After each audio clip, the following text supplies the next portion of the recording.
A very good evening to all our viewers. You're watching World News on CVR English with me, Asma Afreen. Late Monday, a powerful 6.1 magnitude earthquake struck Turkey's Balıkesir region, sending tremors across several western provinces, including Istanbul and Izmir. The quake caused widespread alarm, with residents rushing out of the buildings as aftershocks rippled through urban centers. Emergency services were swiftly mobilized to assess damage and ensure public safety. While initial reports suggest limited structural impact, authorities are closely monitoring the situation and have urged citizens to remain cautious. The tremors' reach across densely populated areas has reignited discussions around seismic preparedness and infrastructure resilience in Turkey's earthquake-prone zones. Rescue teams and geological experts continue to evaluate the epicenter and potential risk of further seismic activity.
Hurricane Melissa, now classified as a powerful Category 5 storm, is poised to become the strongest cyclone to strike Cuba in recent history. With landfall expected along the island's eastern provinces, authorities have issued urgent warnings and initiated the evacuation of over 250,000 residents from high-risk areas. Emergency shelters have been activated and disaster response teams are on high alert as the storm approaches with potentially catastrophic winds and rainfall. The government is urging citizens to follow safety advisories and cooperate with evacuation efforts to minimize casualties. As the nation prepares for impact, international weather agencies continue to monitor the storm's trajectory and intensity.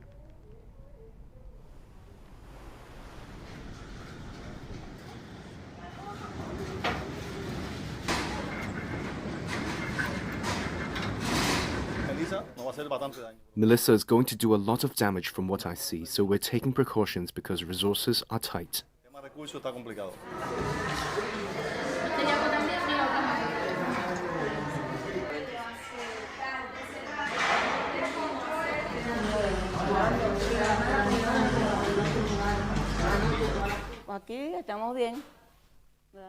We're fine here. They give us breakfast, dinner, and they take good care of us. The doctors come every day. Our colleagues from the Polytechnic come and take care of us, whatever we need. There's food for everyone because there are a lot of evacuees now, but the care is good.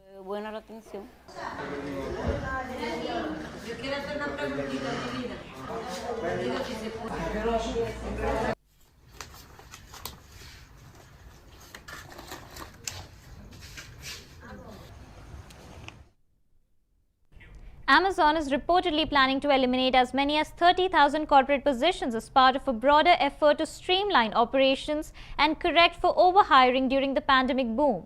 The move reflects the company's ongoing strategy to reduce expenses and recalibrate its workforce in response to shifting economic conditions and slower post-pandemic growth.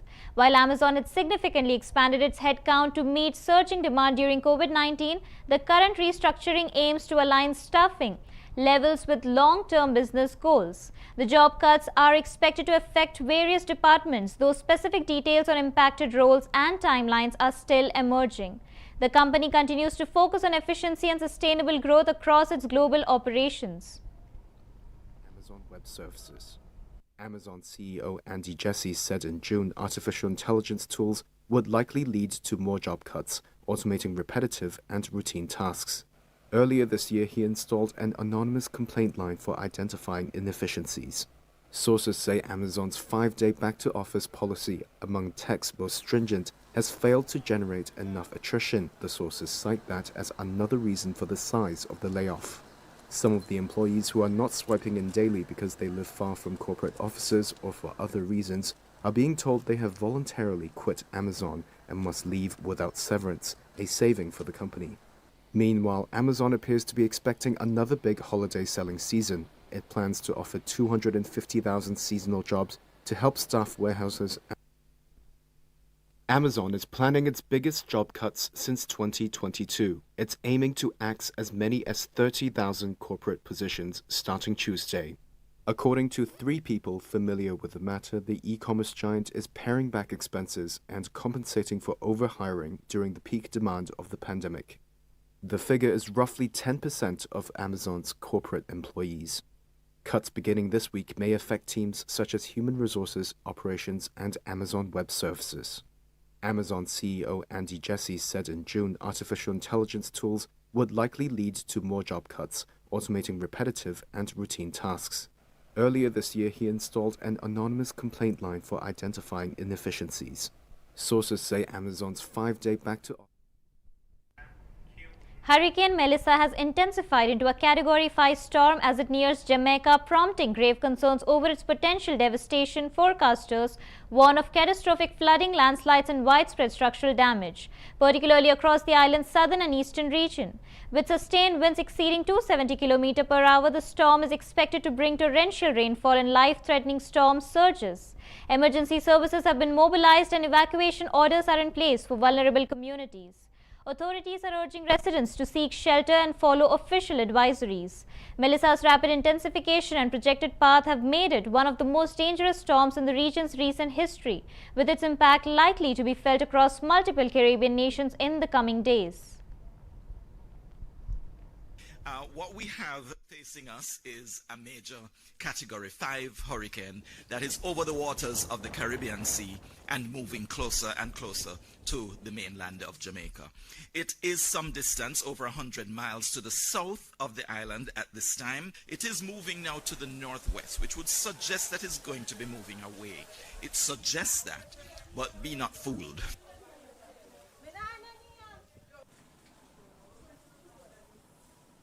It is not a joke. It is very serious, guys. And it is going to be something different. The figures we think will be astronomical. Yeah. They will be hard to digest when this is over. Que tienen que ver sobre todo con el drenaje de los canales, porque nuestro municipio recibe las aguas de Urbano Noris, de Báguano, y al final es el que filtra los canales y ocurre la inundación. What we have facing us is a major. Cameroon's Constitutional Court has declared 92-year-old President Paul Biya the winner of the month's presidential elections, securing him an 8th term and extending his rule beyond 4 decades. As the world's oldest sitting president, Biya's re-election has sparked widespread unrest across the country. Opposition candidate Issa Tikoma has also claimed victory, fueling tensions and leading to protests in several regions. Demonstrators are demanding electoral transparency and questioning the credibility of the results. Security forces have been deployed to manage the situation, while international observers continue to monitor developments. The contested outcome has intensified political divisions and raised concerns about democratic processes in the Central African nation. Downtown Douala, a city holding its breath after a night of protest, waiting to learn the fate of Cameroon's 92-year-old president Paul Biya. On national television, the Constitutional Council declares Biya the winner, handing him an 8th term in office. Crowds surge onto the streets, not just in Douala, but in Garoua, Yaoundé, and Bamenda. They chant the name of opposition candidate Issa Chiroma Bakary. Young women, middle-aged men, for 2 generations, they've known no other leader. And they say Paul Biya is not the president they want. The Cameroonian people, the youth of Cameroon, are demanding their victory by majority vote. We all know that Cameroon, the people, voted overwhelmingly for Issa Chiroma. I don't understand why someone would take power and treat it as if it belonged to their family. Cameroon is not a kingdom, it is a country, a blessed, beautiful country, respected by all. We must preserve its image, whatever the cost. At home in the northern town of Garua, Chiroma has refused to concede defeat. He maintains he's the rightful president and has urged his supporters to stay calm, to pray, not to fight. We need to mobilize and assemble in numbers. They will not dare to shoot. But his call for change is met with gunfire. Several people are killed, dozens wounded. Security forces flood the streets. Not only police, but soldiers from the Rapid Intervention Brigade, reportedly trained and commanded by Israeli mercenaries. Rights groups accuse the elite force of torture, forced disappearances, and killings of opposition politicians and supporters. The brigade denies any wrongdoing. Biya has gone from one of Africa's youngest president in 1982 to one of its oldest in 2025, thanks, in part, to Israeli support. Cameroon does receive significant security and intelligence support from Israel. And for this reason, it is not as vocal when it comes to participation on the conversation we've had about Gaza. At the moment, Cameroon has been a hub for logistical support for Israeli intelligence and for the military support, which is also part of what Biya's apparatus is operating on. During the campaign period, in a significant defense agreement, Turkey has finalized a multi-billion-dollar deal with the United Kingdom to acquire Typhoon fighters' jets. The pact was reached during British Prime Minister Keir Starmer's visit to Ankara, where he met with Turkish President Recep Tayyip Erdogan on Monday. The deal marks a deepening of strategic ties between the two NATO allies and reflects Turkey's push to modernize its air force amid evolving regional security dynamics. The Eurofighter Typhoon, known for its advanced combat capabilities, will bolster Turkey's aerial defense infrastructure. Discussions also reported touched on broader cooperation in defense technology and regional stability. The agreement is expected to have long-term implications for both countries' defense and diplomatic engagement.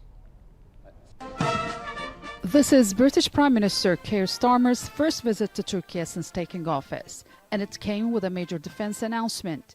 After Germany lifted its block on the sale in July, President Recep Tayyip Erdogan has now secured 44 Eurofighter Typhoon jets to modernize Turkey's air force. The two countries also say they want to increase bilateral trade by tens of billions of dollars. Together we are announcing a strengthened strategic partnership and launching the first ever UK-Turkey bilateral cooperation framework. It is a landmark moment, reflecting the increasing depth and breadth of our existing cooperation and our ambition to go further. At the heart of this is our agreement today that the UK will provide Turkey with 20 new Eurofighter Typhoon aircraft, with the option to provide more in future. This will bolster security across NATO, deepen our bilateral defence cooperation, and boost economic growth here and in the United Kingdom.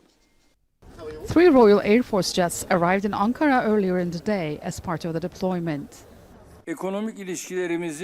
We are determined to further strengthen our economic relations. Our relevant institutions and organizations are taking many measures, including updating our free trade agreement.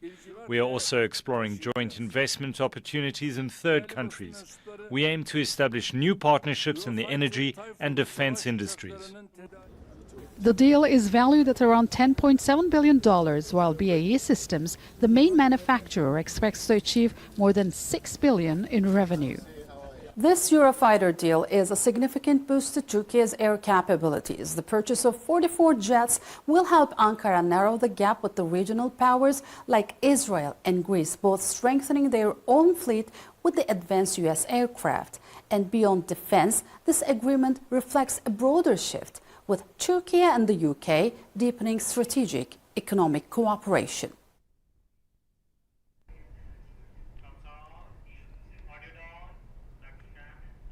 Sudan's Army Chief Abdul Fattah al-Burhan has confirmed the withdrawal of military forces from their final stronghold in Darfur, signaling a major shift in the battle for control of El Fasher. The city has become a flashpoint in the ongoing conflict between the National Army and the Rapid Support Forces, a powerful paramilitary group. As RSF gains ground, concerns are mounting for the safety of approximately 250,000 civilians trapped in the region. Humanitarian agencies warn of worsening conditions with limited access to food, water and medical aid. The withdrawal raises fears of intensified violence and deepens the crisis in a region already sacked by years of instability and displacement. To a safer location to spare the citizens and the rest of the city from destruction. The RSF and its allied faction control most of the western Darfur area, parts of Kordofan in the central and southern regions, and a border triangle between Sudan, Libya, and Egypt. The army and its allied forces still have a presence near the border with Chad and control the rest of the country. The RSF has already announced a rival administration, and there are fears of another secession. There is precedent. Southern Sudan fought the Sudanese government for years, and fighters took control of territory before talks eventually resulted in the creation of the world's youngest nation, South Sudan. As the RSF tightens its grip on Al-Fashir, there are concerns for the more than 250,000 civilians trapped there, more than half of them children. The paramilitary group has laid siege to it for nearly 17 months, blocking the entry of food and humanitarian aid. Reports of killings have emerged. The UN has called for safe passage for those who want to leave the city, but those who try to do so are often stopped, and some are killed. Staying is not safe either. Al Jazeera's fact-checking unit has verified these videos. This one shows RSF fighters taunting a woman believed to be dead. Here they are rounding up civilians. Sudan Doctors Networks says the paramilitary group is targeting people in Al-Fashir based on their ethnicity. While RSF fighters celebrate their victories, there are fears the conflict in Sudan has entered a dangerous new phase. The ASEAN bloc and China have signed an upgraded free trade agreement aimed at deepening regional economic ties in emerging industries. The revised pact introduces new chapters focused on the digital economy, green development and supply chain connectivity, reflecting a shared commitment to future-ready trade frameworks. Officials say the agreement will enhance cooperation in areas such as e-commerce, clean energy and sustainable protection. It also seeks to simplify customer procedures and improves transparency across borders. The deal signed during a summit in Kuala Lumpur marks a strategic shift in ASEAN-China relations, positioning both sides to capitalize on technological innovation and environmental priorities while reinforcing their roles in global trade. China signed an upgraded free trade deal with the Association of Southeast Asian Nations, or ASEAN, on Tuesday. The 11-member bloc is China's biggest trading partner, with bilateral trade totaling $771 billion last year. Beijing is seeking to strengthen its ties with ASEAN to counter hefty import tariffs imposed by US President Donald Trump. In Kuala Lumpur, Chinese Premier Li Qiang stressed the importance of avoiding protectionism. Unilateralism and protectionism have severely disrupted the international economic and trade order. External forces continue to interfere in this region, and many countries have been unfairly subjected to high tariffs. Our development now faces greater risks and challenges. Confronted with political and economic bullying by major powers, pursuing division instead of unity brings no benefit. It only allows external forces to divide and rule us. Beijing's Commerce Ministry said the upgraded agreement includes sections on digital, the green economy, and other new industries. It was signed at the summit of ASEAN leaders, which Trump also attended on Sunday at the start of a trip through Asia. Talks on the upgraded deal began in November 2022 and ended in May this year, just after Trump's tariff offensive kicked off. Beijing has been seeking to position itself as a more open economy, even as it courts criticism for expanding export restrictions on rare earths and other critical minerals. The US and China extended a trade. Lukoil, Russia's second largest oil producer, is preparing to sell off its international assets following new sanctions imposed by the United States and the United Kingdom over the war in Ukraine. The move comes as part of a broader effort to comply with restrictions and minimize exposure to Western markets. Under a wind-down license issued by US authorities, the company is reportedly reviewing bids and may seek an extension to ensure operational continuity. Lukoil's overseas portfolio spans 11 countries, including refineries in Bulgaria, Romania, and the Netherlands. The disinvestment signals a significant shift in Russia's energy strategy as geopolitical tensions continue to reshape global oil dynamics and limit access to international investment and infrastructure. Which started in February 2022. Lukoil said in a statement it has started considering bids from potential purchasers, but did not specify which assets will be sold. On October 22nd, U.S. President Donald Trump imposed Ukraine-related sanctions on Lukoil and Rosneft, Russia's largest oil companies. A week before that, Britain also targeted Lukoil and Rosneft, as well as 44 shadow fleet tankers with opaque ownership, in what it described as a new bid to tighten energy sanctions and choke off Kremlin revenue. Lukoil, headquartered in Moscow, accounts for around 2% of global oil output. Its biggest foreign asset is a 75% stake in Iraq's West Drna 2 oil field, one of the world's largest. The company also owns refineries in Bulgaria and Romania, supplies oil to Hungary, Slovakia, and Turkey, and holds stakes in oil terminals and retail fuel chains in Europe, as well as upstream and downstream projects in Central Asia, Africa, and Russia's second-largest oil producer, Lukoil, announced on Monday it will sell its international assets. That's following sanctions over Ukraine imposed last week by the United States. The planned sale marks the most consequential action yet by a Russian company in the wake of Western sanctions over Russia's war in Ukraine, which started in February 2022. Lukoil said in a statement it has started considering bids from potential purchasers, but did not specify which.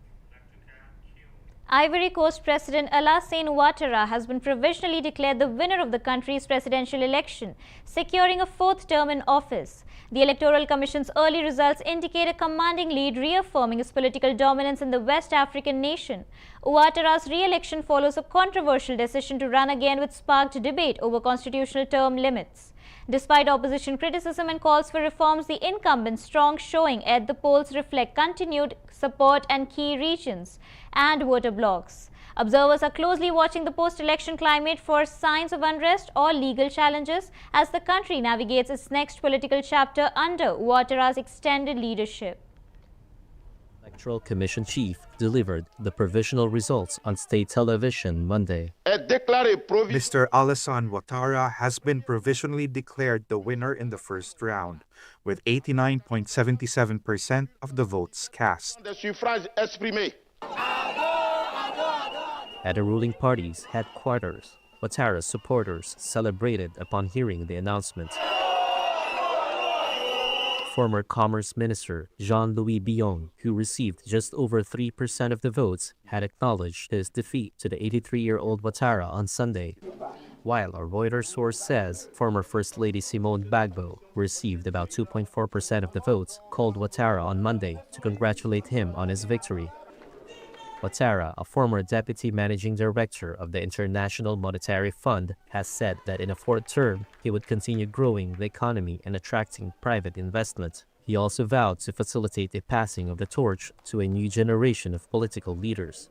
This is Ouattara's third consecutive decisive victory after the much closer election that brought him to power in 2011.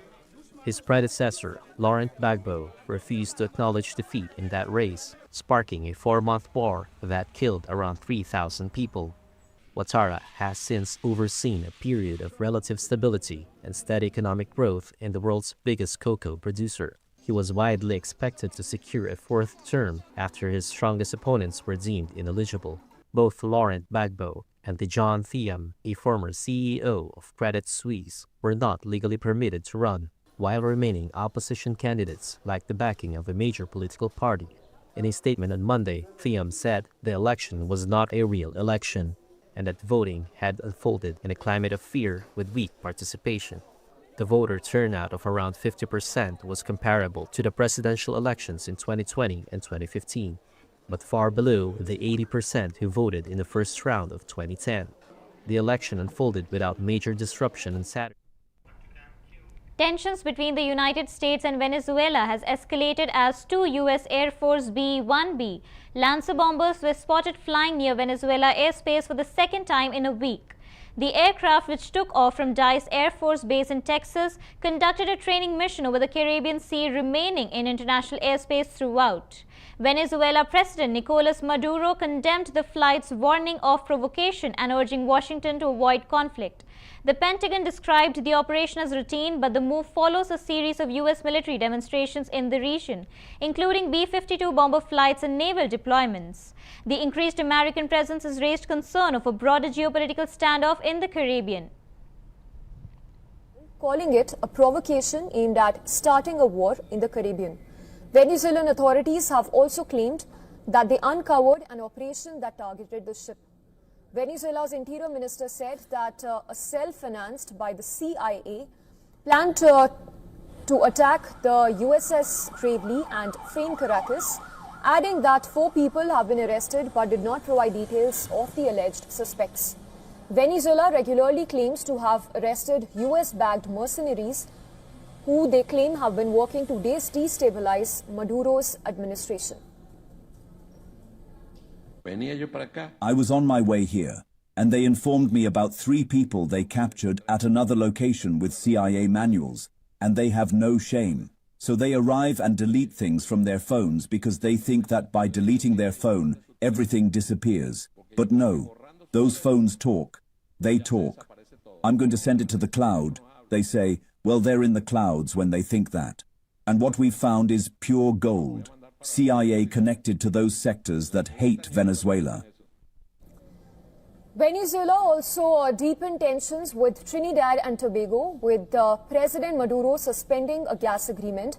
He has accused Prime Minister Kamala Persad of transforming her nation into an aircraft. Lithuania has temporarily closed its main border crossings with Belarus, citing serious security concerns and geopolitical tensions. The move follows multiple incidents involving suspected helium balloons entering Lithuania's airspace, believed to be used for cigarette smuggling. These incursions disrupted flights at Vilnius airport for several consecutive days, prompting emergency meetings by Lithuania's National Security Commission. Prime Minister Inga Rugins announced that Lithuania is preparing to shut the Belarus border indefinitely, with exemptions for diplomats and EU citizens. Over 170 flights were affected last week, impacting nearly 30,000 passengers. The government is also considering measures to intercept future aerial threats. The situation marks a sharp escalation in regional tension, with Lithuania blaming Belarus for failing to prevent the incursions, adding that the situation reinforces the need to accelerate EU's Eastern Flank Watch and Europe's drone defense initiatives. For 3 consecutive nights that led to widespread cancellations and delays. Flights at the Kaunas airport, farther from the Belarusian border, were also affected. Lithuania temporarily shut both of its main crossings with Belarus after each incident that was reported. Belarusian Foreign Minister has now warned that such actions could threaten vital transit routes to Russia's Kaliningrad region and even lead to further flight restrictions. That's all for the world news now. Keep watching CVR English.